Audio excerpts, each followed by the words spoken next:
മീഡിയാസിലേക്ക് സ്വാഗതം. ആവേശത്തിൻ്റെ 24-ാം ദിനത്തെ കളക്ഷൻ റിപ്പോർട്ടുകളിലേക്ക് കടന്നു വരാം. അതിനു മുമ്പ് ചാനൽ സബ്സ്ക്രൈബ് ചെയ്യുന്ന കാര്യം ഒന്ന് പരിഗണിക്കണമെന്ന് വിനീതമായി അഭ്യർത്ഥിക്കുന്നു. അതുപോലെ ലൈക്കും സബ്സ്ക്രൈബും ചെയ്യാൻ മറക്കുകയും ചെയ്യരുത്.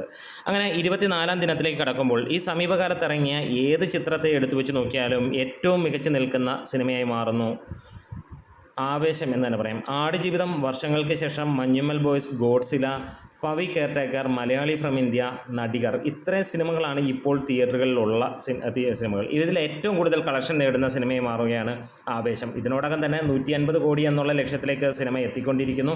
മികച്ച റണ്ണിങ് തന്നെയാണ് സിനിമയ്ക്ക് വന്നുകൊണ്ടിരിക്കുന്നത്.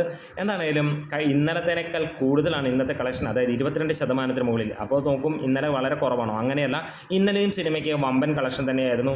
721ഓളം ഷോകളിൽ നിന്ന് സിനിമ 90,97,000 രൂപയോളമാണ് നേടിയത്. അതായത് 1.5 കോടിയോട് അടുത്താണ് ഈ സിനിമ നേടിയത് എന്നുള്ളത്. ഇന്ന് നമുക്ക് കാണാൻ കഴിയുന്നത് 1,10,00,000 രൂപയോളമാണ് ഇതുവരെ സിനിമ നേടിയിരിക്കുന്നത്. അതായത് 1,12,00,000 രൂപയിലേക്ക് എത്തും എന്നുള്ളത്. അതായത് നല്ല ഒരു വർധനവ് തന്നെയാണ്. ഇന്നും 1.5 കോടിക്ക് അടുത്ത് തന്നെയാണ് ഇന്നും സിനിമയുടെ കളക്ഷൻ. അതായത് 1 കോടിയുടെ താഴേക്ക് ഈ ഒരു സിനിമയുടെ കളക്ഷൻ പോകുന്നില്ല. കാരണം ജനങ്ങൾക്ക് അത്രയേറെ ഇഷ്ടപ്പെട്ടിരിക്കുന്നു ഈ ഒരു സിനിമ എന്നുള്ളതാണ്. പല സിനിമകൾ വരുന്നു, പല വാഗ്വാദങ്ങൾ നടക്കുന്നു, മികച്ചതാണ്, അതിഗംഭീരമാണ് എല്ലാവരും പറയുമ്പോഴും ഈ ഒരു സിനിമയെക്കുറിച്ച് ഒന്നും തന്നെ പറയേണ്ടി വരുന്നില്ല. കാരണം ജനങ്ങൾ വിധി എഴുതിയതാണ്.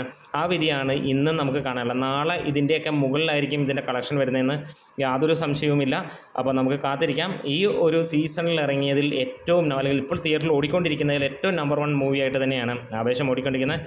മോനെ 150 കഴിഞ്ഞ് 200 എത്തിക്കും.